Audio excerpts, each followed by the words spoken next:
think we should be live. Better late than never. Yeah, I know. Episode 55 of the Unscripted Company podcast, where we don't do scripts, we don't do rehearsals, we just talk. And this week, because it's a live stream, we're going down the fun rabbit hole of, first of all, is the moon hollow? Second of all, is it an alien base? But before we go down that slippery slope of a rabbit hole, Riley, do you have a question of the week for us? I've actually got two questions of the week. Hit me with So it. the first question is I'm going to kind of do a playback from last week when we were talking about a world-ending event, you know? So if there was a world-ending event, like you knew that this was it, like no escaping this, we're done. How would you spend your last few minutes? Like, what would you do? Like, if you knew you had like an hour left of whatever was happening, like not even like 30 minutes. Oh, okay. I guess I would maybe need a prerequisite to answer this question. Is it like an impending asteroid? Yeah. Is it like a nuclear bomb? Like, what do we... Let's go with either of those. Both are world ending. Okay. Because the nuclear one, it can be a catalyst to others, but technically speaking, like when for asteroid or meteor, we're talking like dinosaur, like that level. Okay.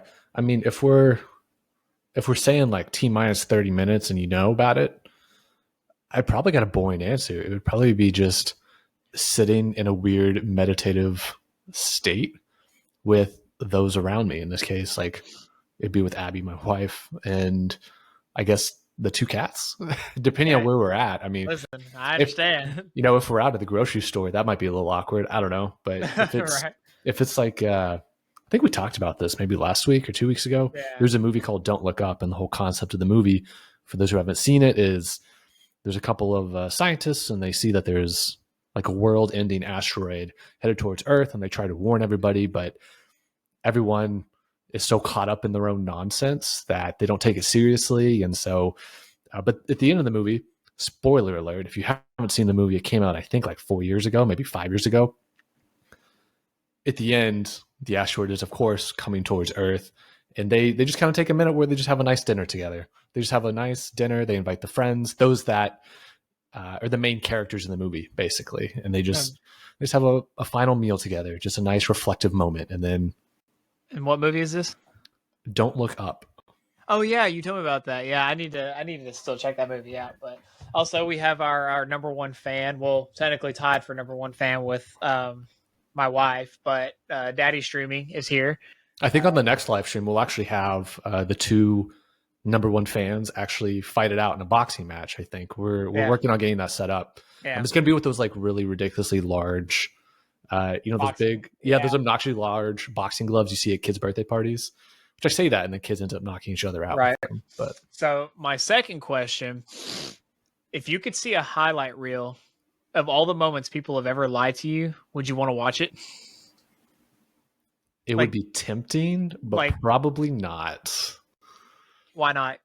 I think it's one of those, my initial thought was, you know how there's, I don't know if you've had moments like this where as you get older, the world around you becomes much more real and you kind of see it for what it is, but you see it, there's like segments of it. You'll never see the full picture and fully understand like what is this world around us. But there might be moments as you get older, you see like the way your parents acted for certain reasons, because you yourself are becoming an adult and having to experience those situations as well.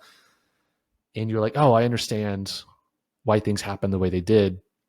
But at the same time, I do appreciate that if there was something being hidden there and I've made it this far, totally fine. Let's keep that hidden. I don't need to know what I don't know sometimes. Because I don't know, like it could be a bunch of little white lies, which is fine, but there could be some big things out there that, if you're not aware of it, it could do more harm than good, I think. Yeah. What about you? Okay, first of all, what would you do, going back to your first part, if you knew T-minus 30 minutes, let's just say you're at your apartment. Like you're not worried about work, you're at your apartment. T-minus 30 minutes, what's the game plan? Earth-ending asteroid, headed this way. I mean, if Dana's at work and I'm at home, I mean, I would want to spend time with her, but I doubt she would be able to make it home within that 30 minutes, so to speak.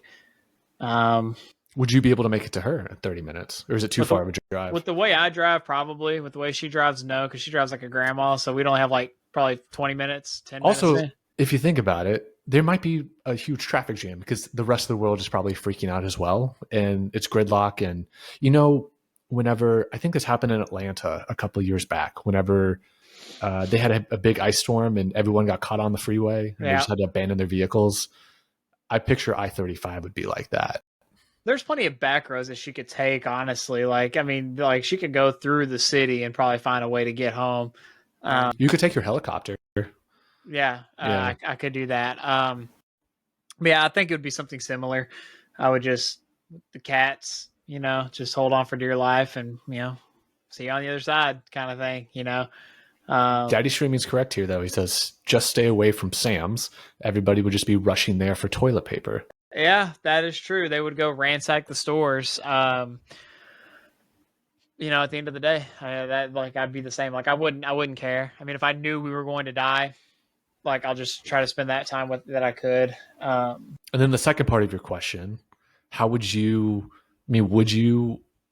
accept viewing this? Like, what would you say was an instant replay or this like video reel? It's highlight reel. It's like every moment in your life that someone's ever told you a lie, but you didn't know it was a lie at the time. They would show that parts. Like, it might bring up some realization, like, oh, they were actually lying to me. I'll be honest, I don't know, because I'm kind of similar to their answers. Like, it would be bad. Like, you'd find out things that you really didn't want to find out, and all this other kind of stuff. So I'm like, I wouldn't want to, but man, my curiosity, like, I would do it and probably hate myself afterwards. Yeah. Toilet paper is the new Bitcoin. Yep. Wait, speaking of coins, we didn't even check on it last week. Which one are you checking on? You checking on Fartcoin? We're checking on, and hey, it's doing well. Yeah. Yeah, man. Check this out. 43 cents a share. But where was it like back then? I don't remember. Like, go to the 1 month view, because that would have been like what, 5 weeks ago. So it went up to $2 and it went down. So It's actually steadily going down, but it was up. So you should have, maybe if you would have put like $1,000 in there, you could have made some decent money at this point in time, and you could have sold it before it started going down here. Nothing but a bunch of hot air.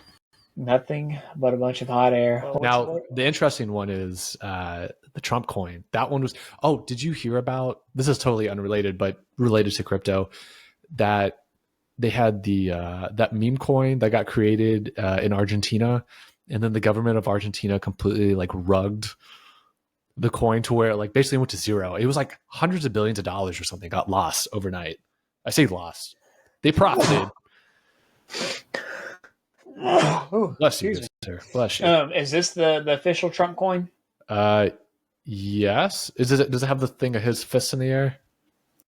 I don't know. I can't tell. Yeah. Oh yeah, official Trump. Yes, it's official Trump. Yeah. So this is sitting at $18.89 a share. Okay. Yeah. That one kind of had a weird collapse to it. Like, I think we talked about this a couple episodes back, but it outpaced the S&P 500 over the last entire existence of the S&P 500.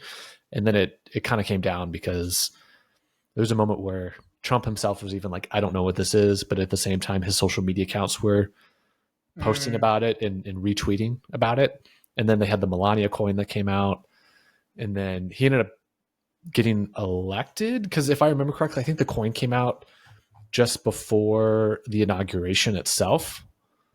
It was a weird thing. I may or may not have jokingly held one just to see what happens. And then I was like, all right, this is weird. I'm done. Hear me out. We need, and for all the viewers out there who are going to see this video, we're counting on you. We need a company coin. That's what we're going to call it. The company coin. Dude, anyone can mint their own coin. That's the crazy thing, is all you have to do is you have to purchase the reserve supply and store it on a wallet. And then a lot of these meme coins are stored on the Solana blockchain. And trust me, I'm not the guy to give you in-depth analysis on how to go about doing this, but it's relatively easy to create your own meme coin and then run with it. And we would not pull a Hawk Tua and, make millions of dollars and then get rid of it. We would actually, want to help people build some income, maybe. See, she was actually on a podcast recently. She was speaking publicly for the first time. Yeah. She just threw for like a month and a half, dude. And she said that it wasn't her that did it. She straight up was like, it wasn't me. I didn't know they were going to do all this. Like, it was the investors that, took it all out. So I don't know. I don't know if I believe her or not, because people are going to say what they need to say to save face if they needed to. But yeah. Just real quick before we, go ahead. I'll say he's a couple comments. I feel like my grandparents lied to me a lot, but it was just to protect me. And then he asked, "Is it really a mint though? Like, what if the prices really stink?" Oh, don't worry. It's going to the moon. Everything just goes up. Nothing ever comes back down. Don't worry about it. You want the company coin. I'm gonna stick with that now. Yeah, the company coin, very strong fundamentals. Don't you second guess it. Just throw your life savings into it.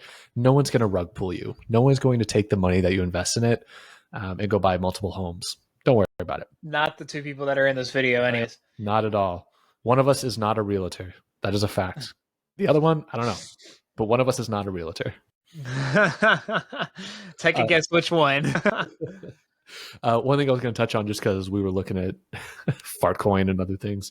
So this was the thing I was in reference to. The headline: Argentina's president Javier Milei launches Solana meme coin Libra, and then it crashed 89%, meaning that a bunch of people funneled money into it very quickly. And then the whale in this situation, the one that had the most coins, ended up selling to cash out. And the valuation of it just absolutely tanked overnight. So a lot of people in Argentina who believed in this lost a lot of money. Says President Milei deleted the original X post promoting the meme coin late Friday night, claiming in a new post that he wasn't aware of the details behind the project before sharing it to his 3.8 million followers. I don't really want to go into the details to it, but it's just a funny example of the president of Argentina was like, "Hey, I want to get in on this," and basically the government of Argentina rug pulled everyone who believed in the mission, and it did not go to the moon like they were promised. Wow. Yeah. Well, now that we're done talking about Fartcoin and the company coin that will hopefully soon be coming out later this year, you never know. How was your week? How was your week this week? It was pretty good. It was pretty good up until I know I mentioned it right before, but I'll say it just for the sake of the podcast. So we got started a little bit late because life happens the way life happens. My wife's parents have a dog who seems like health is in rapid decline, and things may be happening tomorrow that are less than ideal, but had to go say our final goodbyes to the doggo. Large dog, by the way, 150 175 pounds give or take. It's a good boy though. It's a good boy. So that was tonight. I'm trying to think about what happened before that. I think it's been a relatively chill week, to be honest with you. I think you met him at the wedding. Alex. Yeah. His wife had her 30th birthday party yesterday. Okay. And she did a high tea ceremony. So we all dressed up in basically black button-ups, and I had a white tie on. And there you go. We had tea. You had tea? We had literally like pinkies out. Yeah, like tea, like a china set. Okay. Tea kettle and pinky up the whole time. I mean, not really, but it was like a fine dining scenario. We did it at their house, but it was okay. Gotcha. Yeah, because nothing says turning 30 like a tea ceremony. So, dude, I'll be honest. I don't even know what I like. I don't want to do anything on my 30th birthday at all, but it is on a weekend, so I may talk to Dana if I don't have anything going on. It's coming up here soon too, isn't it? March 29th. Yeah. We may make it. Well, it's halfway through February, so about a month out, give or take. Yeah. So, I don't know. Maybe I'll text you and be like, "Hey, we're gonna drive, wake up super early and drive to Austin this day, and drive down there and hang out or something." I don't know. Figure something out. Yeah, like I said, I don't want to do anything big, but I know we, just to find something to do. I don't know. We can maybe come meet you up there. We'll figure it out if we plan enough ahead of time. Yeah, we can go do stuff in Dallas. Yeah. And then we can go do whatever, but But yeah, that is coming up. I will be in my 30s in a month. So I'm ready for it. I mean, Yeah. I don't think of it as I really don't think of it as being old. I don't. I just know my body feels old from sports and other things in life. So it's just I'm excited because I'm excited for this next chapter of my life. You know, I'll start the next decade of my life, and just kind of going from there. So You're only a third of the way to 90. You're just at the early onset of everything, dude. I know yeah, it feels like, I mean, yeah, your body's gonna start breaking down and things are gonna start aching and hurting, but life you're still legitimately a spring start. chicken. Yeah, I would say life, like my career and everything in my life is starting at that age. Essentially, Yeah. this is where I think things are really going to kick off. But yeah, Yeah. Well, cool. How was your week though? dude. Yeah. So You told me you had some stuff you were gonna yeah, say. man, I have a. If all this was to happen, I can't even tell you how much like God did Yeah. because. So I got my listing on the market. Okay. They also want to buy. We're just working on getting the listing under contract right now. So we just had the first weekend. This was the first weekend. No traffic, but we'll see what happens. Either way, so a buy sell. I am eagerly awaiting for this agent to get back with me because there's this commercial property that's a $2.9 million property that if we could get our offer accepted on, I'd be going under contract this week for a 2.9. And then I had another couple. Dude, this was the coolest thing ever too. So I had this lead that I'd gotten, and we chatted. They said they weren't for sure if they wanted to sell yet and buy. They said like pretty much what they're looking for is a unicorn. So like it's gonna take a while to find it probably. Yeah. Well, they found a house that they thought was really nice, and it was in Red Oak. And Red Oak's like an hour from Denton. So Red Oak, that's off I-35 East, yeah, right? South of Dallas. yeah, south of Yeah. Dallas. So I drove out there to meet them at this house. It was a 1.15, like a $1.14 million house. Okay. Their house is also a custom built house up in Anna. And if they were to sell that, I could probably sell it for around 1.2. And so this would, if they were, if, and they, we hit it off. The guy is a pilot for the Dallas Cowboys. He Cool. he pilots like the teams, like part of the team. I think like part of the like the executives and stuff like that. Like he works for Jerry Jones, I'm pretty sure. Yeah. Like, and he has like 4 airplanes, like all this other kind of stuff. Like he doesn't do large commercial, but he does like mid commercial sized airliners. And dude just flies for a living. Like that's all he does. He just pilots for a living. And so we hit it off. We chatted and everything like that. Like things went really well. I don't think I fully convinced them yet to list, but I'm trying to get that additional appointment where I can come out to their house. Because if I can get out to their house, I feel confident that I could actually get them to put their house on the market and see what would happen. And if anything, you're networking. You're building that network of influential people that can open doors elsewhere. Bro. And so we super nice people, super cool. And so if I was to get my clients that I have now, if I can get them bought and sold, that's about $800,000 to $900,000. The 2.9, the $2 million plus homes probably is probably what it's shaping up to be. And then I had another showing. The guy, I think he's a doctor, but dude is like a snobby doctor. Like we had an appointment set at 5 today, and I called him at like 5:10. And he asked if it was me, and I was like, yeah. I was like, he's like, hey, we're just finishing up some patients. We'll be out there like, as soon as possible. I was like, okay. I was like, just making sure. I was like, our appointment was at 5. And he was like, yeah. He's like, well, welcome to my world. And I'm like, that's not very professional. Like, I didn't say that, but I was like, Yeah. it's not very professional, man. Like, the people still live here. So it's like, I want to be respectful of their time. Like, yeah, so it's like, but when he got there, he was still kind of the same, but and he didn't give you the heads up that he could be late. I think it'd be different if he was like, "Hey, man, FYI, no, I'm running a bit late." No, yeah. And when I had the first initial conversation, because it was a Zillow lead, we always have to These start dang off. Zillow leads, man. I'll tell you, We always have to start off by doing what's called ALM, which is appointment, location, motivation. So when we answer the call, it goes something like this. We say their names. If it was you, I'd say, hey, JK, this is Riley, your local Zillow Premier agent in the Denton, Texas area. I see that you're looking at 123 Fake Street. Is there a good time to go take a look at that? And the number one answer I always get from every single person when I ask that question is yes. Okay, cool. what time? What time do you want to go take a look? It's like, don't just say yes. Like, don't just say just the yes. And I could rephrase it, but it's like when I ask you that question, say, yeah, I'd like to go see it at 4:00 tomorrow. Is that possible? But instead of him saying that, I was like, oh, he was like, yes. And I was like, okay, well, what time? He was like, well, I put it in the thing when I requested it. And I kept my cool, kept my composure. I was like, okay, yeah, I do see that here. And I just went on with it. But it's also another potential buy sell. And I asked him if he was looking to list his house. He was like, well, not right now. I got foundation issues. And I'm like, well, why are we here looking at this property right now? Like, why are we here looking at this property? Because yes. If you know that you're like at least 2 months out, 3 months out from getting it listed, and you haven't even, like, you probably had foundation people out there, but you're not putting anything in place to get it done to sell your house. So that's kind of where we're at. So I'm going to work on him. I'm going to see if I can break through that outer shell of whatever he is to get him to warm up to me. But they're looking at buying in Robeson Ranch, so we'll see what happens. Yeah. But I've a lot of good things happen over this week. We're actually about to do starting tomorrow, a corporate fast.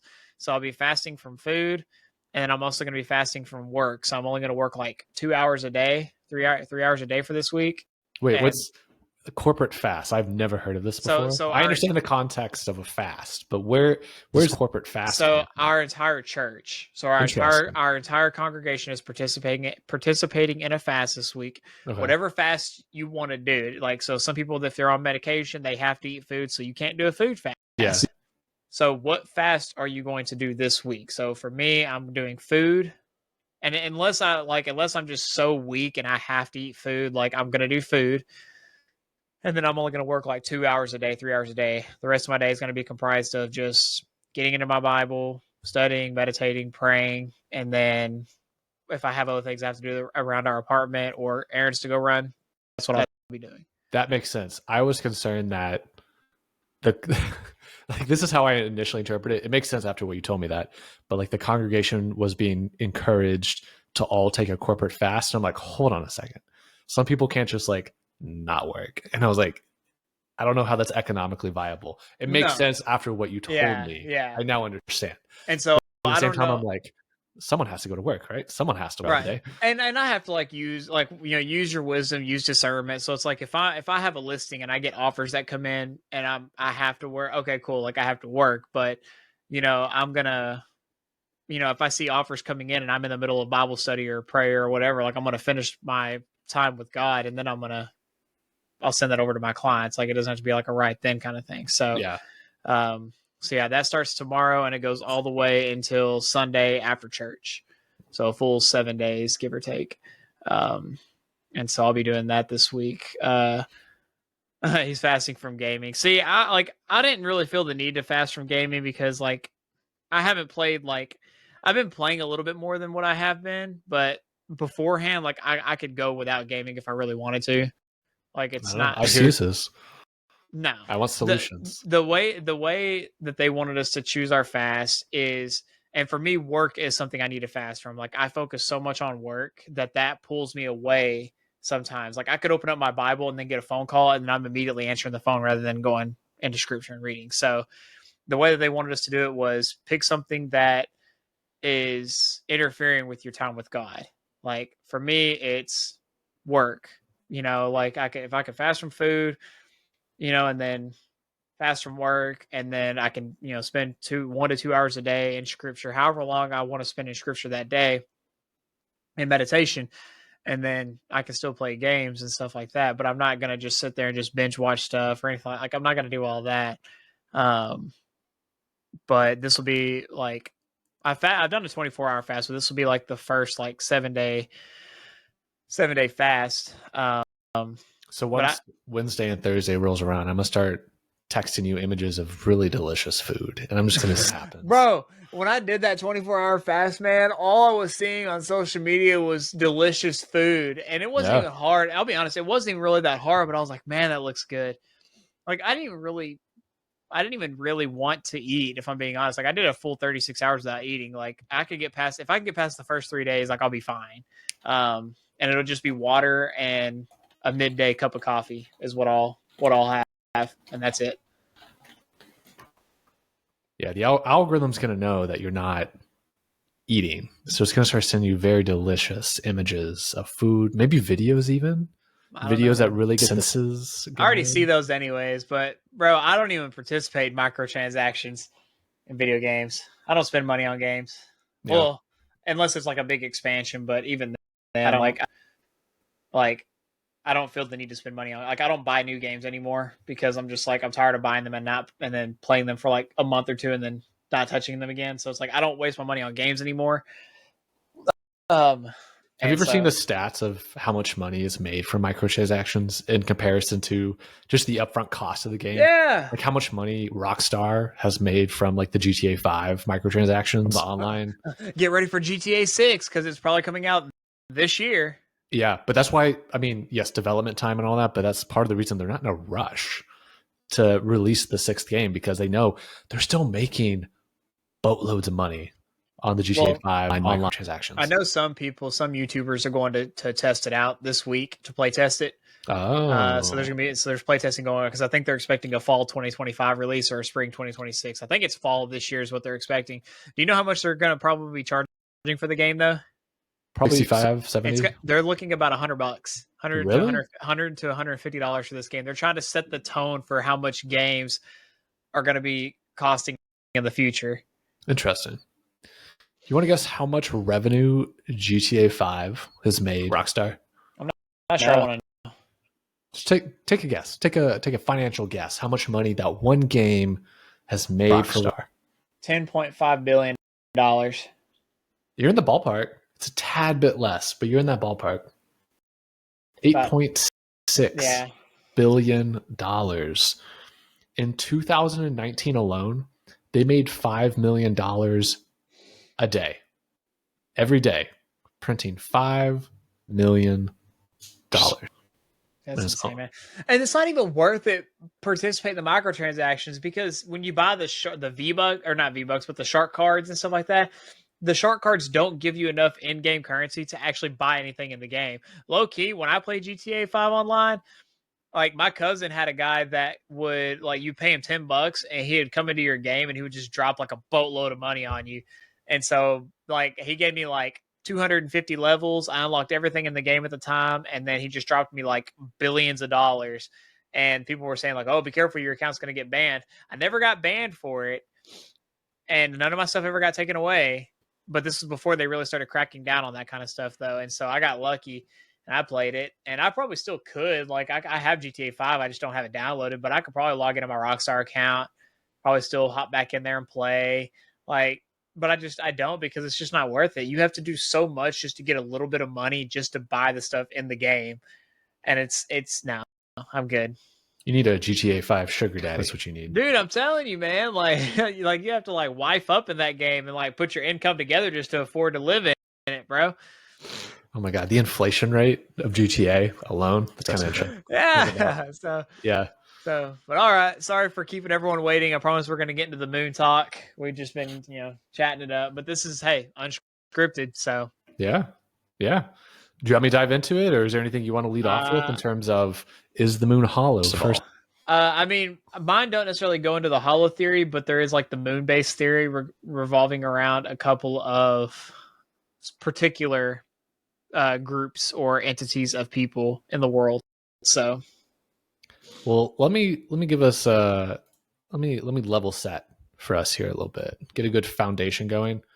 I have a very reputable news source, dazed.com, one of the most reputable news sites out there. Like it's light years above the New York Times, all those Pulitzer Prize winning journalists. So everything from here, fact checked. Don't worry. Rock solid. Rock solid. So the headline: did scientists just confirm the hollow moon conspiracy theory? And if we look at the timestamp from this article, this is July 2024. So this is very recent in the grand scheme of things here. So in 1969, the first humans set foot on the moon. They stepped out onto the lunar surface in an area called the Sea of Tranquility, a vast basin formed by collisions with cosmic debris and filled in with ancient lava flows. Now, more than half a century later, scientists have reported a new discovery in the famed landing zone, a mysterious opening that leads to a massive underground cave. Now, with NASA's Artemis program intending to return humanity to the moon in the 2020s, FYI, NASA is planning a joint initiative with SpaceX. We're going to theoretically send humans back up to the moon again, maybe for the first time. It's a gray area. There's been some speculation about how the discovery could alter plans for future explorers to the moon. It could even be a prime spot for a future moon base if we realize plans to colonize our only natural satellite to planet Earth. Now, on social media, meanwhile, there have been some even more outlandish claims with whispers among conspiracy theorists, potentially those on this podcast, the ones that believe the moon actually exists, that the moon actually exists and isn't just projected on a glass dome, that it confirms a long-running hypothesis that the moon is actually hollow and someone or something could already be living inside of it. Now, before going any further, the article does note that this theory goes against any real scientific evidence. Now, is that going to stop us from diving into it? No, we're going to dive. 100% real, and everything we're about to tell you is factual. Exactly. Nailed it. And actually, you can see here, let me scroll down real quick. You can actually see the hole that we found. So if you go into this, it creates like a cavernous space just shortly below the surface. So published in the scientific journal Nature Astronomy back on July 15th, 2024, the research paper notes that hundreds of openings on the surface of the moon, otherwise known as lunar pits, have been discovered in the past. However, until now, though, we haven't really figured out what lies beyond them. Are they just deep holes in the ground, or could they provide access to a hidden network of caves that spreads much further than we can see with our current telescopes? To find out, the scientists use radar data collected by NASA's Lunar Reconnaissance Orbiter, otherwise known as LRO, to explore the Mare Tranquillitatis pit. I probably mispronounced that, but we're going to roll with it.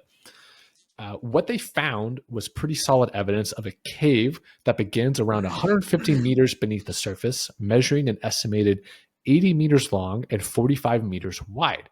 That's about 3 times the area of an Olympic swimming pool. Now, the cause, they suggest, is likely the collapse of a long-defunct lava tube, suggesting there might be more all across the moon's crust. I'll show that photo again here. It's kind of eerie, too. If you just look at this photo, let me zoom in here real quick. It's just like it's a hole. For those of you in audio land that are listening to this after the fact, it's just like a hole that opens up, and then you can tell there's just who knows what's beneath that crust, but it's kind of eerie looking to begin with. Well, there has to be ways to, like, when you look at the moon, I mean, even if it's not fully 100% hollow,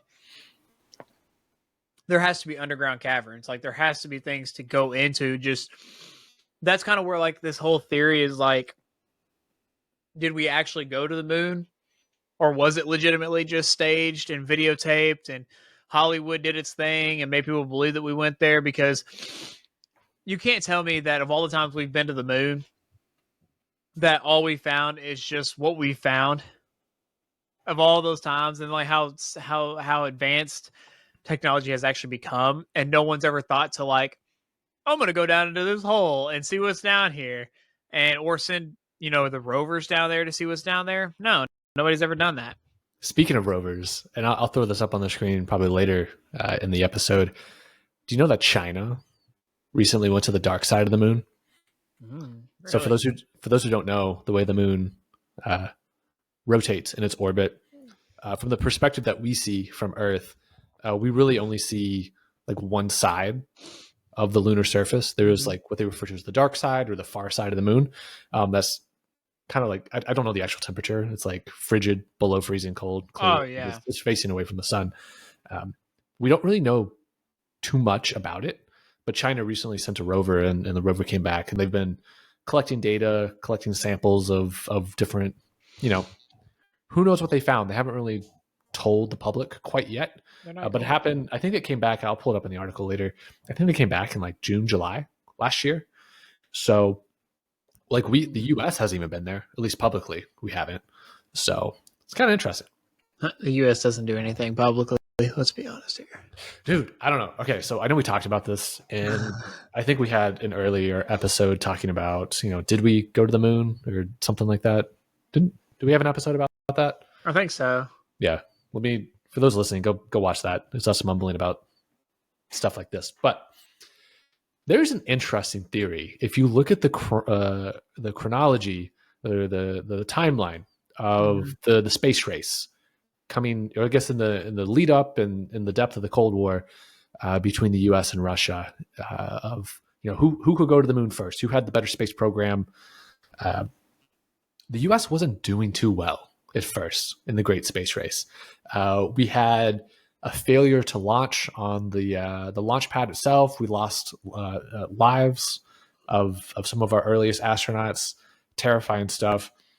Russia was the first to put the satellite in orbit. They had Sputnik hit space first. They were the first one to put. I need to fact check myself. I think they were the first to also put a mammal in space. Because they put the dog in space, I believe. Okay. And then it was a dog or a monkey. I forget. We did one, they did the other. Well, because we did one and then they did the other. Oh, we did the monkey. They did the dog. I think they did the dog. Yeah. And then they had the first human in space. If I remember correctly, his name was Yuri Gagarin. I might be misremembering that. But they put the first human in space too. So they were up like 3-0 on the US. And then all of a sudden we basically go from like can't do anything to boom, we're on the moon. And so it begs the question, did we not want to embarrass ourselves? So we just propagated this lovely victory that couldn't be disproven at the time. Well, that's kind of you would think that if that was the case, like 100%, you would think if that was the case, the other countries would have said something. Like if they actually made it up there too, but what if they never made it up there? Like what if they fabricated it? Because while you were talking about that, I actually pulled it up right here. So this is the lunar exploration timeline. I'll just kind of throw this up there just for a quick second, just so people can kind of look at it. Starts back in 1959.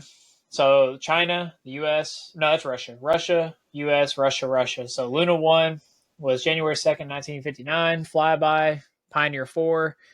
Flyby, Luna 2, impact. And then Luna 3 had the probe. Then nothing in 1960. 1961, U.S. 1962, all of U.S. Attempted test flight, attempted impact, attempted impact. It wasn't. So they're only showing Russia. I don't know when China got involved. China was way late to the game. It was Russia, no question. 1990 was when Russia first got involved. When China first got involved? Yeah. 1990. Yeah. That sounds about right. You got to remember, like during the initial part of the space race, like China was still kind of rocking the agrarian society. They didn't really have the big come up until when did was it the 70s? It was whenever I'm going so blank on his name. He came and he met with Nixon, didn't he? He went to like the Houston rodeo. Neil Armstrong? No. Leader of China. I'm going blank on his name, but they didn't really have their big come up until like the laugh of the 20th century. Gotcha. So what was it? Crew orbited, attempted lander, orbiter. When did we first land on the moon? It was in the 70s, right? I'm gonna get this so wrong. I think it was 72. 72. I'm probably wrong. Crew landing. Yep, crewed landing. Yeah. So Apollo 16 and 17. No, 1971. No, look at Apollo 11, 1969. Oh, there it is. Okay, so Apollo 11 was the first one. So we landed there, and then apparently we landed multiple other times, but we were the first ones to actually land. And then orbiter, crewed landing. So Russia never actually landed. No, if you look at it here, I'll pull it up. Or actually, no, you can Google it. You're sharing your screen. Google who has walked on the moon. And there's a Wikipedia page for it, and you'll see this is part of the fun part. If you really want to go down the rabbit hole of the conspiracy of, have we been to the moon? Like actually like walked on the moon? I don't think it's a conspiracy. I think we for sure have like orbited the moon. We for sure have put lunar landers on the moon, like no doubt. But pull up like the Wikipedia page real quick, because I don't know if this is like the complete list. If you probably scroll just below it. Actually, you see where it says the space.com, or that works too. Look at the countries they represent.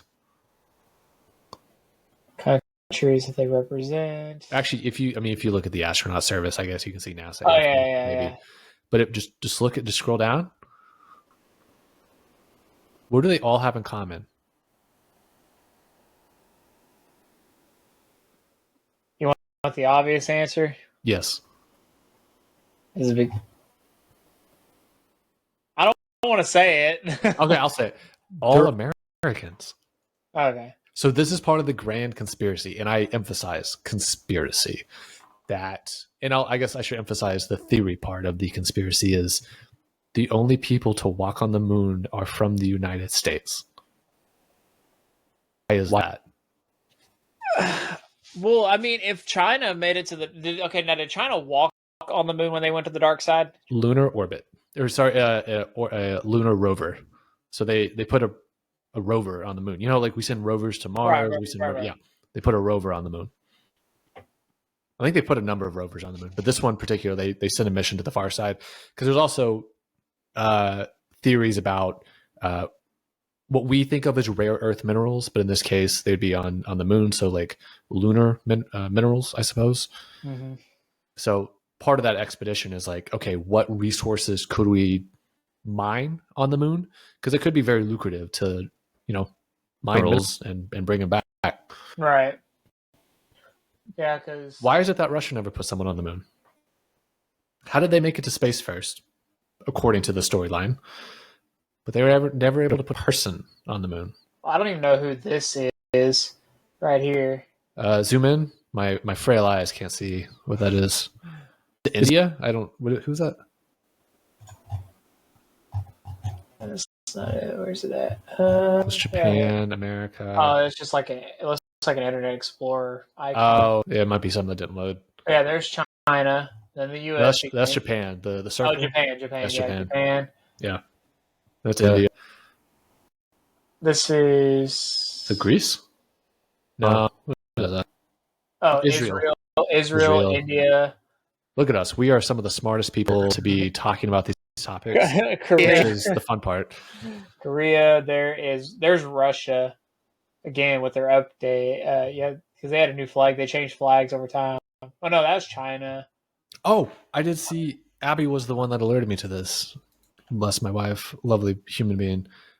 You know how we talked about, I don't know, 30 episodes ago, how those astronauts got stuck up in the space station because the Boeing flight failed so epically that they just had to leave them up there for an extra year, and SpaceX is working to go get them back. Yeah, it's happening a lot sooner than expected. Yeah, well, I mean, they've been up there for like what? Think about how long ago that was. If we're on episode 55, 6 months ago, almost. That's 55 weeks, and I think this was like one of the earlier episodes. Was it? No, because it was in like the 30s or 40s. Let's see here. Space station, crew, SpaceX, rescue mission. Let's figure out the date here real quick. Let's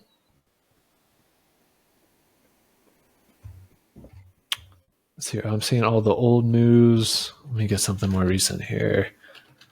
She texted it to me, but of course I didn't think to pull it up before we hopped on here. CNN. Elon Musk says SpaceX will rescue 2 stranded astronauts. But it's happening here soon. They're actually prepping for it. 6 months ago.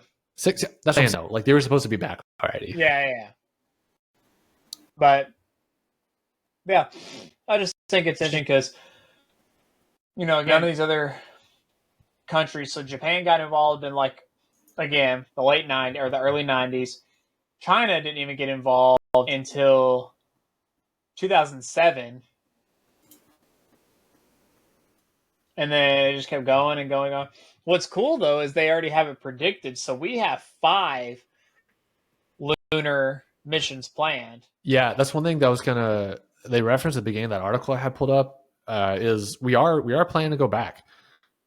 So I don't know what that means, what that looks like in actuality, but we're sending humans back to the moon. I think SpaceX is going to be the one doing it, honestly. I think NASA is totally irrelevant to all of this from a technology standpoint. I think we have a better chance anyways, and it won't be fabricated this time because Elon Musk ain't about that life. Have you seen the videos of the SpaceX rocket catching itself, like how it takes off and then it catches itself? Yeah. Yeah, it's wild. Let me pull that up real quick. SpaceX rocket catching. Because it's crazy how that happens that way. For those of you who are tuning in right now, let us know, do you think the moon is hollow? Of course it is. Duh. Let's see here. Let me share audio. Hopefully this isn't too loud. This is, I think, their second attempt, and they did it. Silver flare coming back to the once again, we are standing by for attempting to catch the booster at the tower. This would be the second tower catch. Booster landing burn. Seeing 13 engines. This is crazy. We used to dump this stuff in the ocean. With the tower for catch. Booster coming in. Look, it doesn't even look real. Down to 3 engines. It looks like AI, honestly. Booster ready for shutdown. Megadora has caught the booster.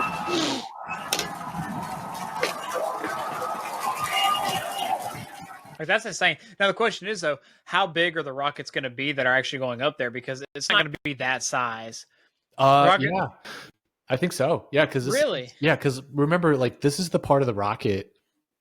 I am a certified rocket scientist, so everything I'm about to say is factually accurate. 100%. So this is the part of the rocket that, remember, picture like a NASA takeoff, right? So there's like parts. You have the main thing that gets you going. Then that drops off. This is what we just watched. That part usually is like drops into the middle of the ocean, out in the Atlantic somewhere, and then we go. I don't know if we even go back to retrieve it. We just let it sink. Then you have like a second set of boosters that keep it going, and then I think there's even like a third part that then starts to go off. So, like, this is the size, small part of like a big whole rocket set. But like the modern rockets that SpaceX is using, so much larger than the was it the Saturn rockets, the ones that NASA was using? Because I can probably find an image. Let's see here, SpaceX versus Saturn rocket size. Because I remember they're like much larger. Yeah, here's a good. Yeah. Let me share my screen here. Just got ourselves a good size comparison. So you can see the American flag here. This is the SpaceX rocket, conveniently next to the Statue of Liberty, but it's the biggest one out there. India's in second. Let's see here if I can find another one. Yeah. Yeah. So the Starship, this is SpaceX next to the Saturn V rocket. Okay. Yeah. It's a big one. It's a big one. And then you can see the space shuttle down there for comparison in terms of the size. I thought the space shuttle was big. Yeah. I mean, it is. It is big. Well, yeah. I'm just saying, like, compared to a lot of other things, but yeah. You ever seen the buildings? The buildings, how when they would like construct the space shuttle, how like they're giant buildings. The buildings are so big that they have their own like ecosystem or like atmosphere. Yeah. Where like you could have like a rain cloud develop in the building itself, even though everything else outside is like not raining. That's insane. Because the building is so freaking large to build these things. That is insane. Yeah. Let me pull back up that article real quick so we can get back on track. Sorry. Yeah, no, it's all good, man. This is unscripted component. Okay, so to make sure we're all on the same page here, like, what is the hollow moon theory? Anyways, so on the most basic level, the hollow moon theory is exactly what it sounds like. The moon is hollow, and its inner vault is accessible via hidden entrances on the outside. Now, like most conspiracy theories, though, the idea has evolved over the years. Sci-fi writers such as H.G. Wells imagined that the hollow moon was inhabited by a race of sophisticated aliens as early as the year 1901. Another theory dating back to an article in the Soviet Sputnik magazine in the late 60s, endorsed by the likes of David Icke, says that an alien civilization actually invented the moon. This is a fun theory to think about. According to this theory, the moon is a very ancient spaceship that, for some unknown reason, decided to park up in Earth's orbit. Then there are the theories prompted by Nazi science experiments during World War II. These blend the hollow Earth conspiracies.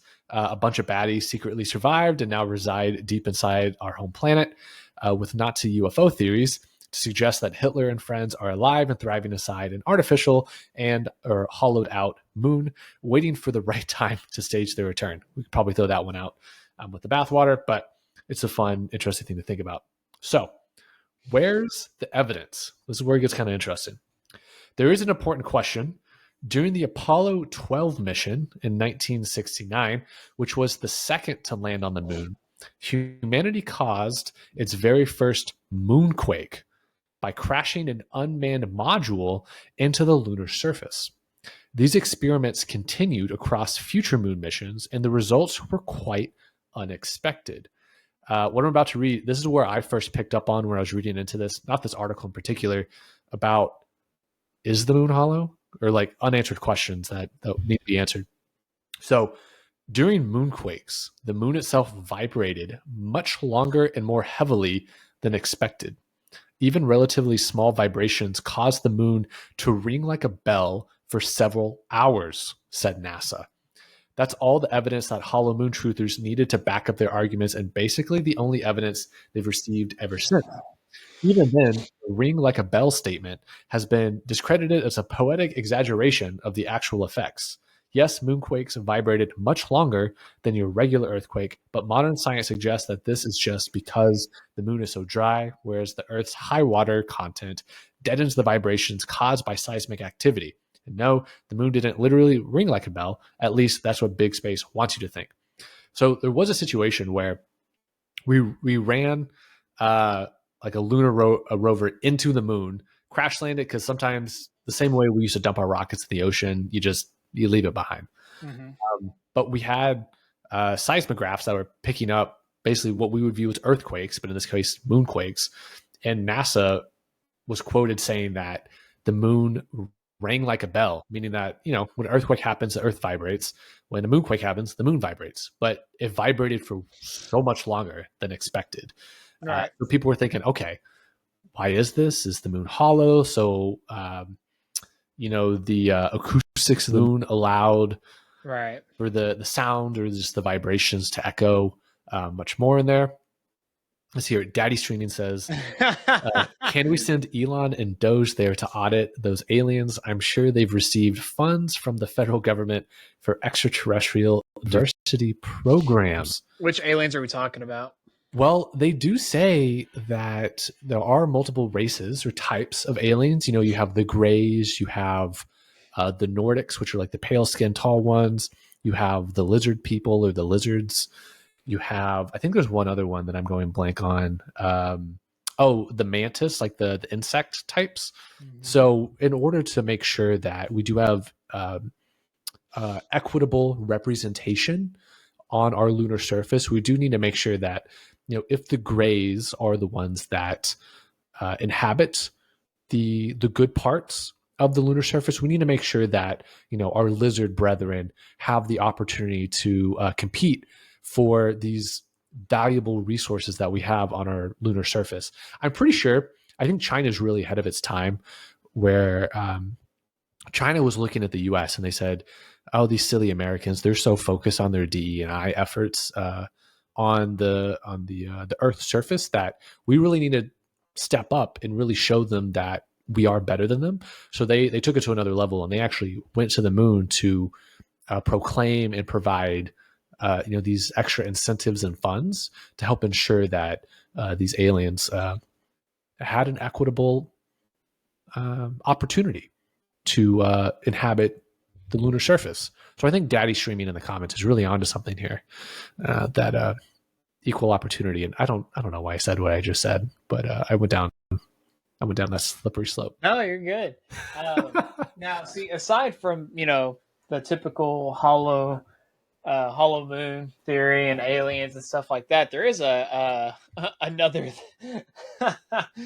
another theory. Go ahead. What were you gonna say? Oh, well, I was gonna say. So one thing I was gonna dive into, and you stop me if you have something that's more relevant than what I was gonna say here, is part of the hollow moon theory is that aliens or whatever are living inside of it, right? Right. So we would theoretically need to find another example of that being used somewhere in our universe to say, like, okay, if it can be done here, then it can be done there, right? We have a version of this on Earth that not a lot of people are really aware of. You have the city of Derinkuyu in Turkey, and there's a giant underground city that goes tens of multiples of stories below ground that was built way before you and I were ever even alive, that could hold up to 20,000 people. No one really knows who built it, why it was built, and what the main purpose of it was. But it is something interesting just to call out. We could do a whole nother episode on this potentially, but yeah, I just want to call out. Here's a good a visual representation of it is legitimate underground city. We didn't even discover it until 1963, but this thing goes thousands of years in the past. We don't know who built it. There's folklore and stories in ancient history that we can pull from to maybe understand, but we don't factually know who built it, why did they build it, and for what purpose. But it goes 279 feet into the earth. And it has rooms with purposes. So you have shelter, you have the laundry room, you have where food is cooked, you have where animals could have been stored, like a barn type scenario. But we didn't even find this thing until the 1960s. Right. So who's not to say that an equivalent of something like this is also below the lunar surface? Here's some actual images. I'll just scroll through this real quick. I'm not going to read the whole article, but there's over 600 entrances to the city also, all throughout Derinkuyu and some of the outlying towns. There's some of the entrances. You can see here, the passages, they are secured by 1,000-pound stone doors that can only be opened from the inside. You see some of the images here. So if they can only be opened from the inside, people get inside to take pictures. Well, they get inside, and then you lock yourself in. So that's part of the question is what was the purpose? Was it for defense? Was it also you can say yes for defense, but was it a defense from other people, other civilizations, or was it from climate disasters like cataclysms, like floods, fires, solar radiation? We don't know. Right. We literally only found this thing less than 100 years ago. It's very modern in the grand scheme of things. But I just wanted to call that out as yeah. Someone can go Google Derinkuyu. There's photos of it. They've started to dig into it, but some people will say that. So here's where it gets interesting, and I'll hop off this rabbit hole here in a second. But some people like to attribute it to the early Christians because some of the early Christians did use it as meeting sites during a lot of the persecution days from the Roman Empire, things like that. But if you it's very difficult to carbon date with something like this, because unless you have something that you can use in carbon dating, your guess is as good as the next guy. Right. But it doesn't look like the early Christians built it. It looks like they found that it existed and then basically retrofitted it for their needs. So it goes much older than that, to something that we're not even aware of it. But just a fun theory of, we have stuff, and that's not the only one. There's other buried cities out here too. This is just the biggest one. So I wanted to go for the big kahuna. So if that exists here, why not on the moon? That is very plausible. And did you hear about how the NASA astronauts, when they were on the dark side of the moon, so whenever they dropped off Buzz and Neil to go down to the lunar surface, they had to keep orbiting around the moon, and how when they're on the dark side, they heard that eerie music on the dark side of the moon. Oh yeah. Makes you wonder. It does indeed make you wonder. So aside from aliens on the moon, there is a potential. I can get this article pulled up. It's making me. I gotta sign up just to read this. I don't want to do that. Sell your soul. Let me see if I can find a different one real quick. Is it like a paywall? It's the Wall Street Journal, but I didn't think it was though. Oh, if it is the Wall Street Journal, it's probably a paywall. If you just Google remove paywall, there's a website. I think it's actually like removepaywall.net.com. I use it quite frequently for many news sources. I won't say which because I don't want to get sued by anybody. But you can talk about it off camera. Well, you can copy and paste the link of the Wall Street Journal article you wanted to read into there. It'll remove the paywall for you. You can actually read it. That's fine. I have another one right here. I do that for the Dallas Morning News quite frequently. Very, very similar. So aside from aliens on the moon, there's been a theory, and this theory kind of goes hand in hand with the Antarctica theory we talked about a while back. I love a good Antarctica theory.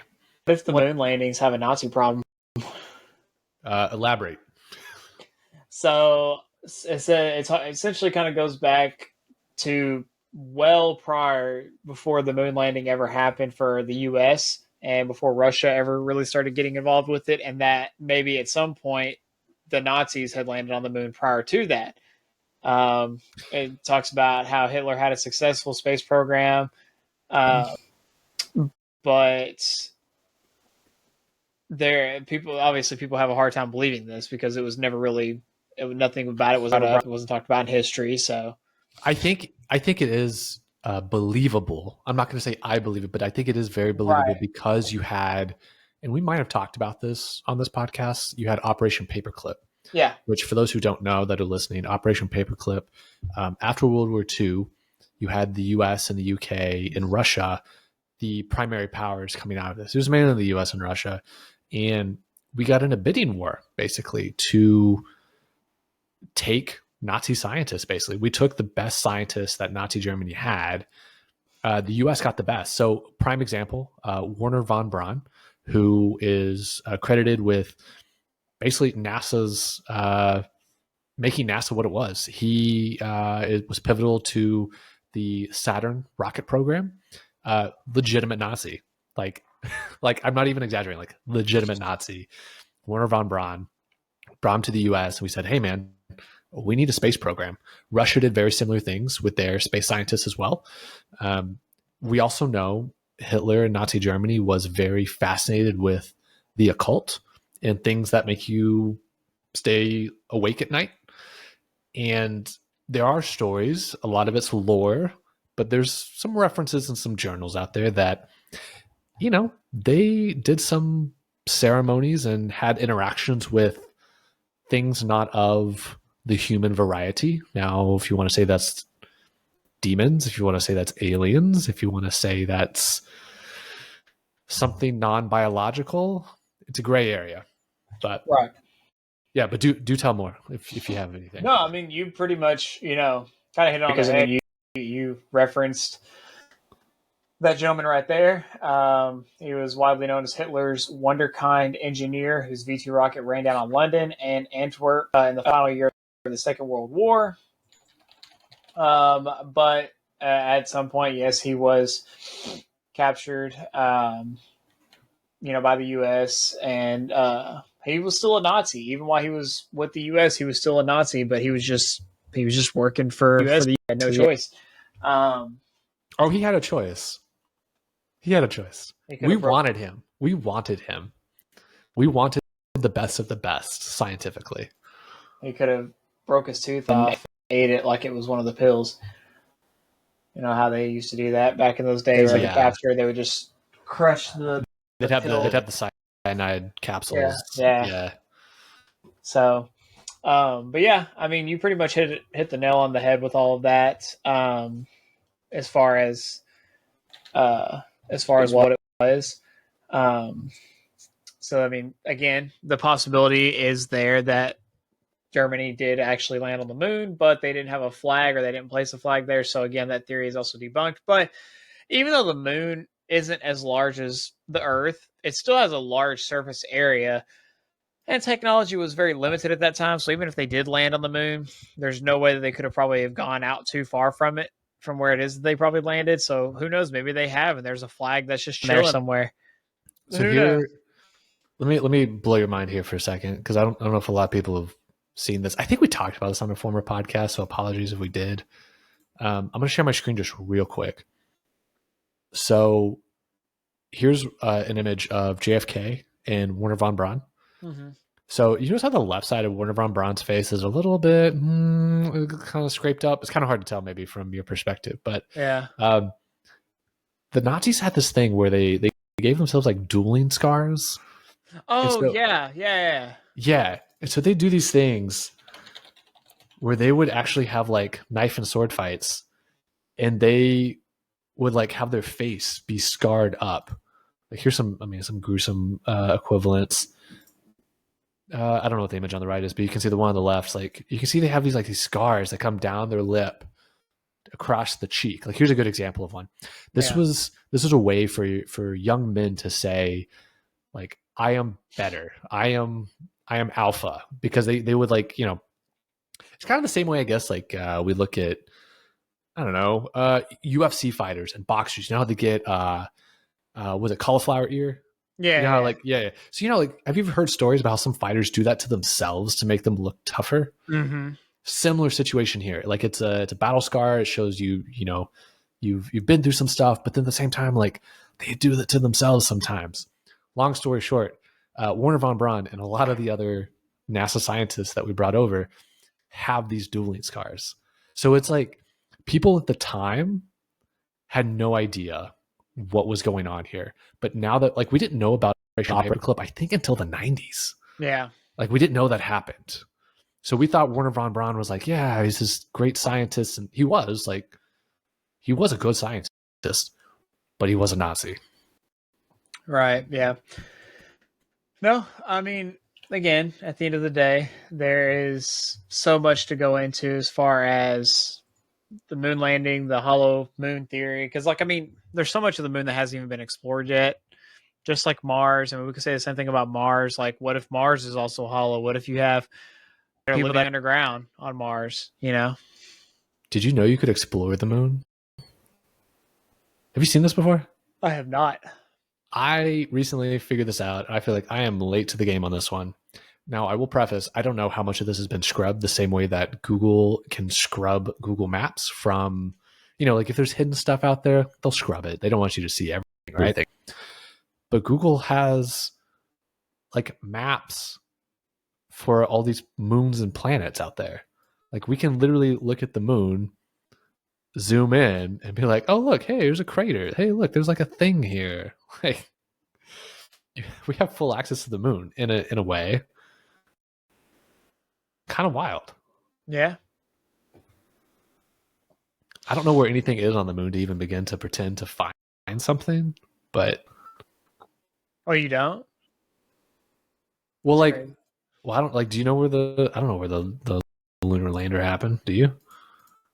I mean, I don't think it was on the side with the larger craters, because that looked like it was it wasn't that. But like, this is like trying to find a needle in the haystack, you know? Here, let me see. Let me do this real quick. Where? Actually, hold on, because I'm pretty sure. Google Earth. It's probably there somewhere. There's probably someone's done a map where it's already. Well, I'm pretty sure if you hold on, because I remember this on.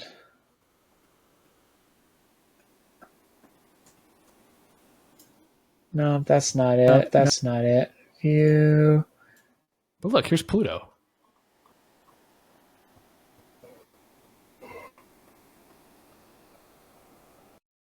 Do you think Pluto's a planet? Yes, I do. I don't. I really don't want to be a planet. Hold on. Hater. Nothing but a hater. That's not what I need. Hold on, because I know how to. Because on Google Earth, if you. Oh, yeah. I did that on Google Maps. If you open Google Maps and you zoom out all the way and you tell it to do a globe, it'll ask you like, oh, hey, do you want to go into space? And that's how I found that menu. How do you do it? I'm trying to do it right now, but I can. Oh, yeah. Do you want to share your screen? Yeah.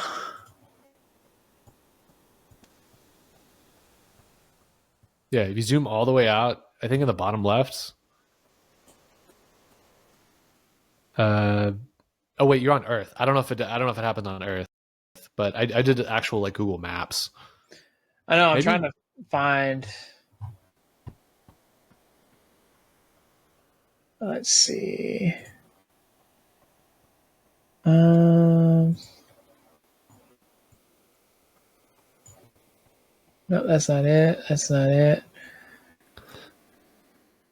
Do they? I remember, like, I used to do all this stuff all the time, but now I can't remember how to do any of it. Yeah, I think they changed it. Like, I know what you're talking about, and I think they moved it over to Google Maps because people were looking. The truth was out there. Probably. Let's find out. Yeah, just make sure you don't share your actual slide reel. So if you zoom out and then the bottom left, you see where it says like satellite or map or whatever. In the settings there, you can change it to a globe, and then you can zoom out even farther.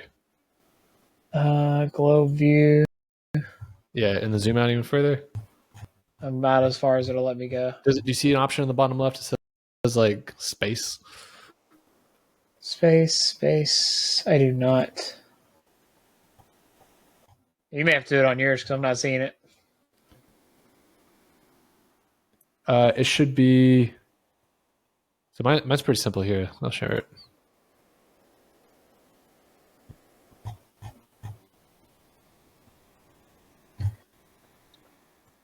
It's like if you zoom out all the way. So I'm on Google Earth right now. I went satellite, go all the way out. Once you zoom out, this starts to pop up. What? And then you go to moon. It takes you there. See, I don't understand. The government doesn't want you to see the truth. Dude, I guess, dude. Like, I'm just saying. So I click create. Do you have it on satellite? Like, do you see the satellite view? Like, because I saw you had like the traditional map. It's on satellite view. You zoom all the way out. It's like on a globe. Yeah. I don't know. Maybe you just weren't meant to experience the truth of the moon. You weren't one of the chosen ones. I guess not, man. I just wish it doesn't have any landmarks on here. So I don't even... Yeah, it used to. And that's when people started figuring out the truth, Riley. They gave us the ability to see. And then we saw, and they're like, nope, can't be having that. Can't be having that.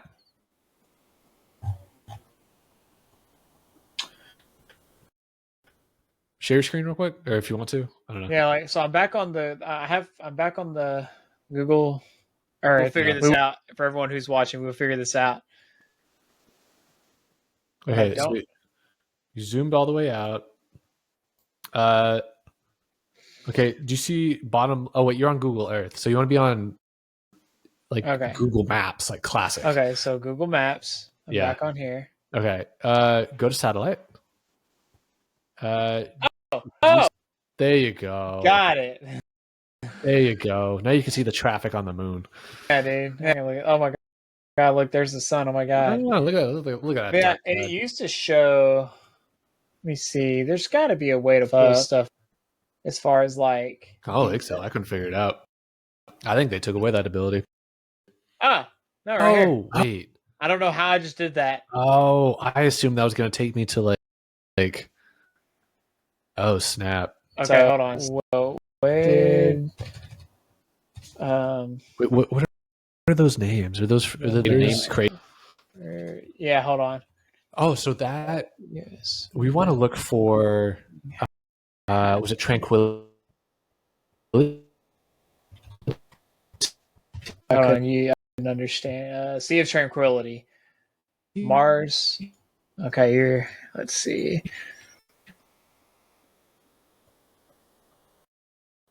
Oh, where? Yeah, the sea. There's a lot of options here. I wonder if I could search it on there. Oh, say, can you see? Oh man, why you look that up?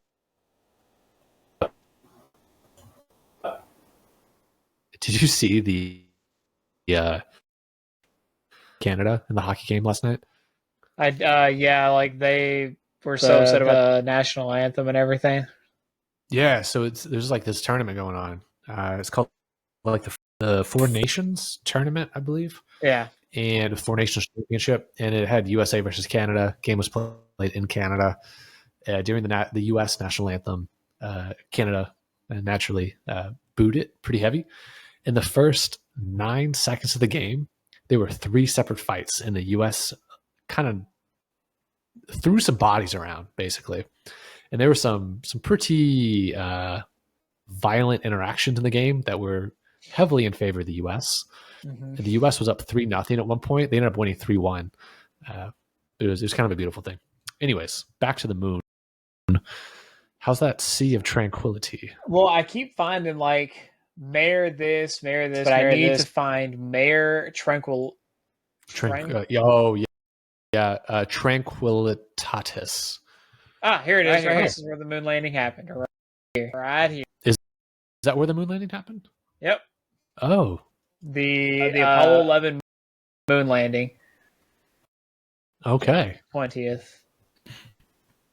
So we had these 2 craters, this one, like these are the 2 bigger ones that were nearest. But yeah, that is where it happened. I see the flag. Where's the flag at? I know. I feel like the images aren't going to be high def enough. No. I feel like they purposely make it look just blurry enough. See, if you look, you can see the watermarks of Google. Yeah. Yeah, there it is. That's the moon landing right there. Because I remember we were talking about, like, you used to be able to go on Google Earth and see the moon, and then it was like super high def. It was, and especially around where the moon landing happened, they had all the high definition photos you could reference also. And it's kind of eerie that does. Yeah.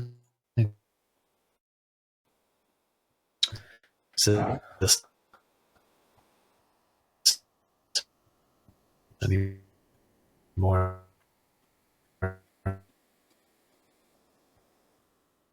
Oh, I lost him. I'm still here, but I lost him.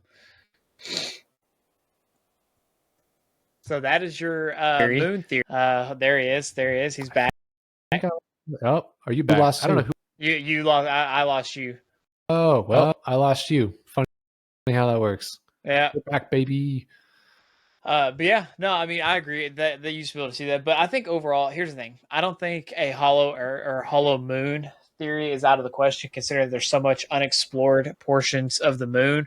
Yeah. I'm pretty sure we've explored, when you look at like percentage-wise, I think we've explored more of the Earth when you take the ocean away than we have of the entire surface of the moon as a whole.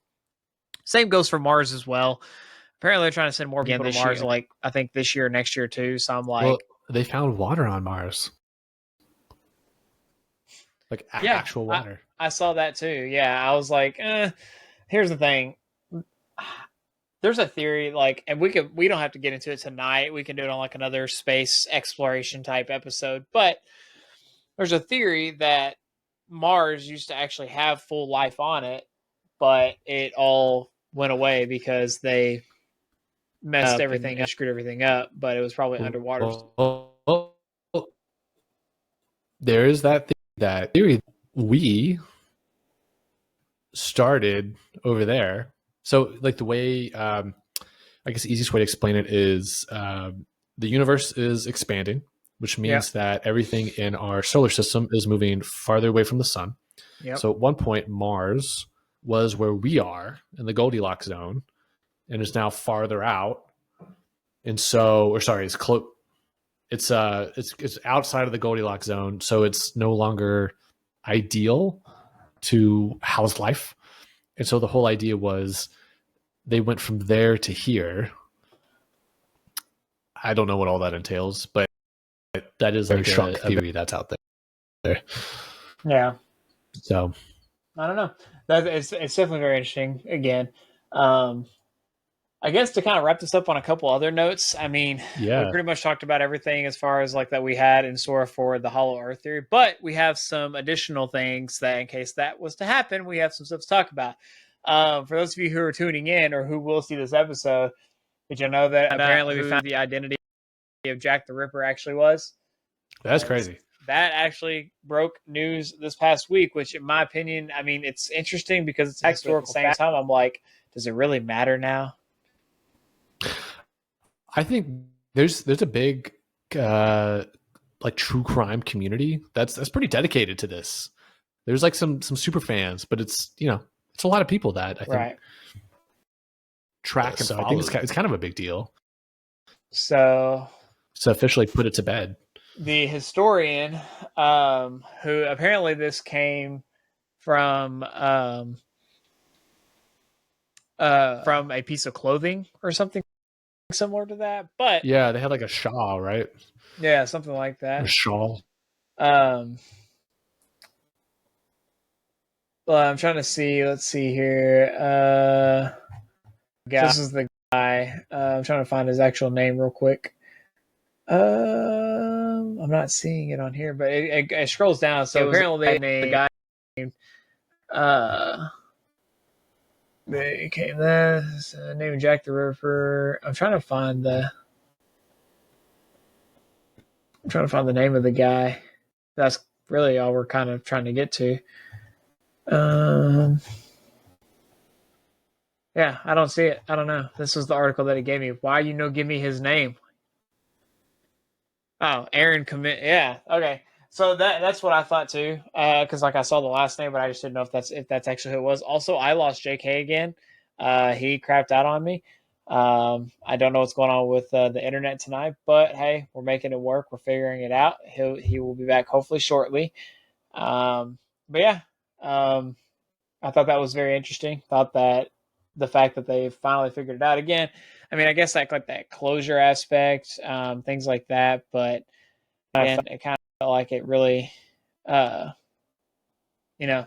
this point, it doesn't really matter. But it's still interesting because it is a historical fact.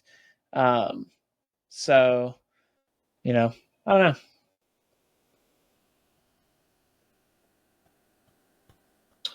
know. That's the reconstruction. Kind of looks like AI, honestly, but apparently someone did a facial drawing reconstruction, showing his showing what he would have looked like. Apparently, he had schizophrenia, which I mean, I guess could have, figured out a lot of the other stuff that happened, or maybe went into why he was the way that he was and why he did the things that he did. And so I don't know.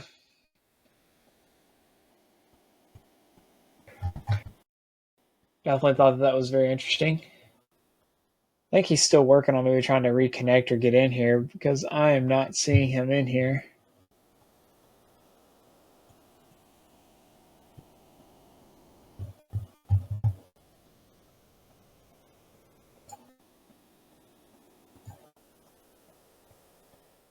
Definitely don't want to. Yeah. Oh, there he is again. Man, I don't know. Dude, it's you tonight, man. I don't know what's going on, man. I got Google Fiber. I have no excuses. Yeah, I don't know, man. I was worried because my internet took our whole internet had we had a whole outage this past weekend or this past week, or I think it was Thursday and Friday. Our internet was out, and I was like, oh god, I needed to be back up. I got things I got to do. I wasn't sure if it was you or me, or if it was both of us. So I was sitting there and I was just like, I'm going to keep talking about Jack the Ripper. We'll just have a conversation here in real time. And then I was like, maybe I should refresh the page. And then I did, and now I'm back. It never said I lost internet. Yeah. I mean, apparently it's the Chinese. We're talking about truth here. I froze again. What's going on here? Apparently it's the Chinese. That's what Daddy Streaming said. The Chinese and the government's trying to keep us from talking about relevant topics, that so people don't want us to talk about. So that's 100% what's happening. So, well, I guess the last thing, I mean, again, the whole Jack the Ripper thing, definitely very interesting. I mean, it's cool that they figured it out. Now let's just see if we can do the same thing for some of the other prominent serial killers out there. The other thing that I think is, we talked about this and we knew that this was going to eventually happen. New York is launching a Texas stock exchange, and we will be having stuff come up about that. I saw that. It'll be interesting. So, yeah, it's interesting too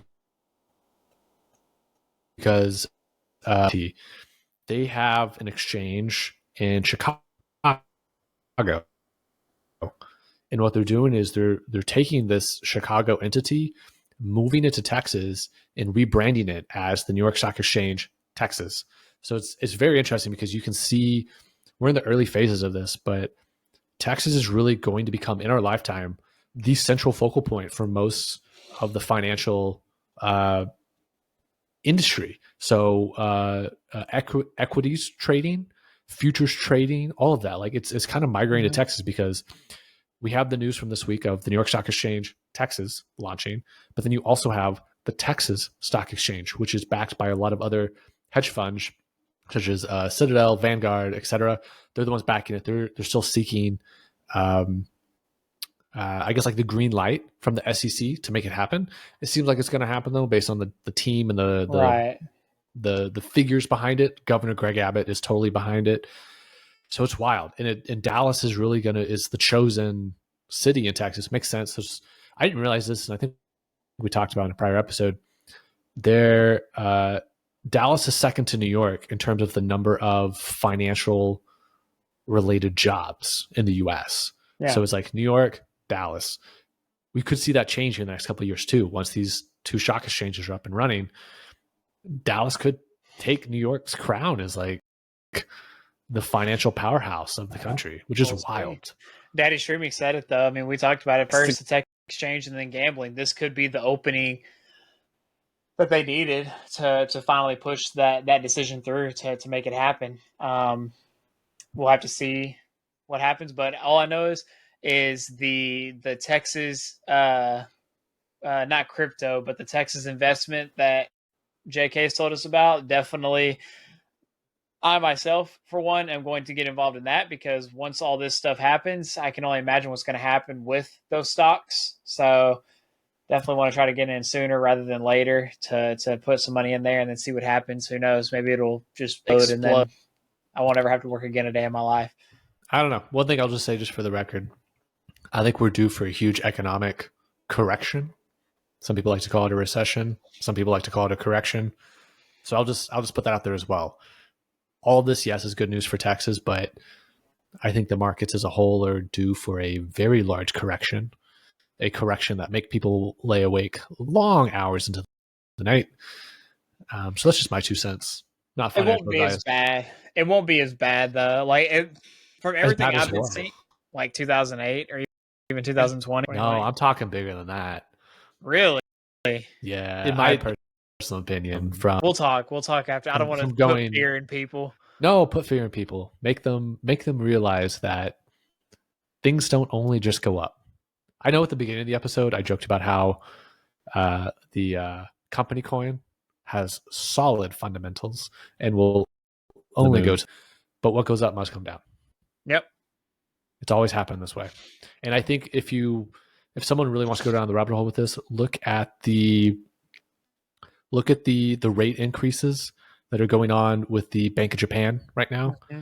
There's a lot of scary correlations with their rate hikes with what happens in our market, especially in after hours. It's very terrifying. Gotcha. Inflation numbers came out this week again. It's up 3% from this time last year. So inflation is continuing to increase.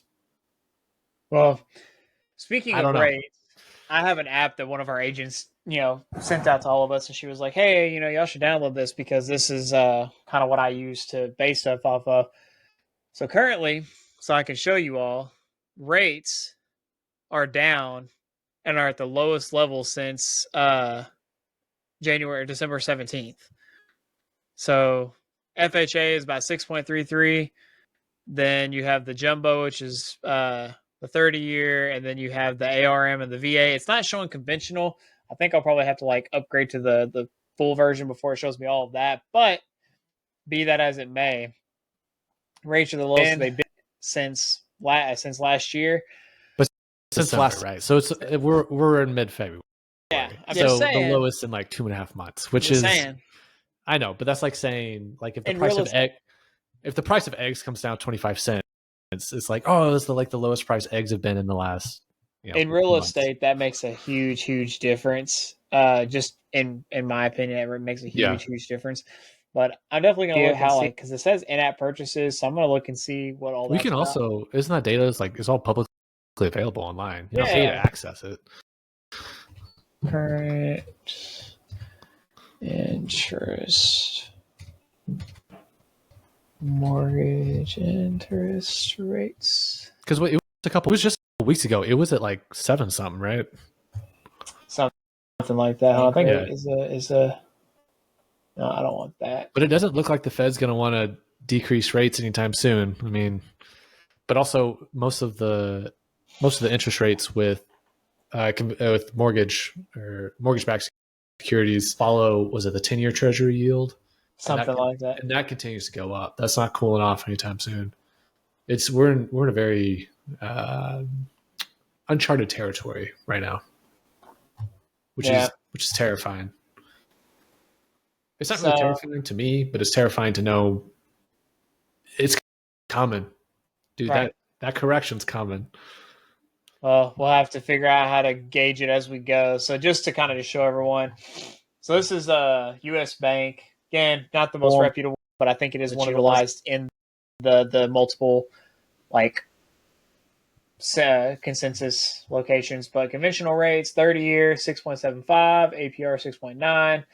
That's how much your payment would be, depending on how much you put down. But for what, though? What price point is that looking at here? Your average home price, it's going on. No, but that's pulling a specific. If you click the little info button, it's got to be telling you the price of the house they're using to get you that number. You can switch it around. So it's like. Yeah, because if I buy $1 million house, my payment a month is $3,000. Okay, let's see here. Let me just. It's probably like what, 325, 350. I mean, let's. You want to use a number that's more realistic? Maybe like 350. Yeah. So I'm going to do 400. I think 420 because 420 is the average house price. And if you do 20% down. Okay, but let's be real. Who puts 20%? I mean, I will when I buy a house. I don't know about you. I don't know. I think a lot of people be putting 3.5. Okay, well then let's put 3.5. If I can get to 3.5, it may not let me. I'll just have to do 4. Yeah. That's how much your payment would be because you'd have the PMI. Yeah, because the vast majority of people are probably going to be doing FHA, and that's for 30 years. Let's just say your interest rate is at a 6.2. But when is it going to 6.2?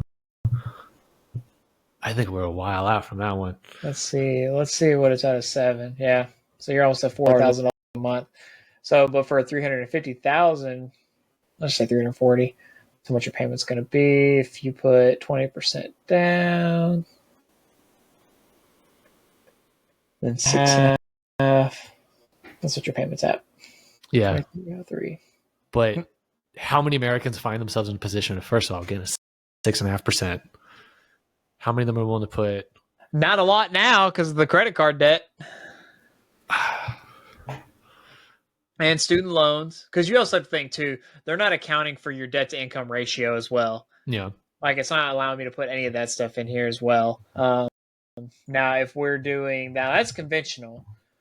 Let's go to FHA. So FHA loan calculator. So let's just say that $1,000. You put 20% down, which is weird because it's mortgage premium, but you shouldn't have that if you put 20% down. It's weird. It's fixing. It's price fixing. Yeah, I mean, you should be roughly about the same. So, have you read into the whole plans or the theories of making Freddie Mac private entities? Yes, I have. Decoupling them from the Fed. I mean, I'll be honest. I'm not opposed to private lending, but the interest rates that you're playing with, there, you're at the mercy of those people who are giving you the money, and it's fun because it's not a federally regulated entity. Yeah. So that I think at the point it's just more beneficial to just find a nice acre or two and just build a custom house on it. I don't think the average American could even remotely pretend to do that, though. I mean, if you're realistic about what you want in the house, yes, because it will cost almost the same as like, because the average home price in America is about $420,000. That's the average price nationally. If you find a piece of land for like 20 grand, is possible. I want to throw that out there to people. It's possible. No, it's possible, but are you going to be able to commute to your job? Commute to your job? I don't know. So we have to figure that out. But I'm just saying it is possible, and you'll have to be realistic about what you want in the house. But again, that's a whole other conversation for a whole other time. I definitely think we've covered a lot of stuff about the moon. Like I said, we had some additional topics just at the end in case we talked about all of that. We truly hope that we did not bore you with our unscripted knowledge, because it definitely was unscripted knowledge. Sorry for the connection issue. We were having some technical issues over here. We talked about China and Google shut off Google Fiber. It happens. Yeah, dude, I'm telling you, man, it's China, bro. But yeah. This is our first live stream of 2025, and we are so close to that 50 follower number. We're so close to that. And we got a lot of things coming down the pipeline as we go. So, Riley, you going to leave the people with any words of wisdom? Dude, words of wisdom. Do you think it was worth it discovering who Jack the Ripper was? I don't think it was. I don't think we needed to know that information. I'll be honest. I didn't even think of Jack the Ripper until they told us that they figured out his identity. Didn't even bother me at all. To kind of go off what you said, does anyone out there think that there's going to be a huge reset or a correction in the market? And if so, like, how bad do you think it's going to be? And when do you think it's going to happen? I can tell you, if we have one, it won't be till like 2026, 2027. That's when I would expect to actually see a full-fledged like market correction in play. So yeah, until next time.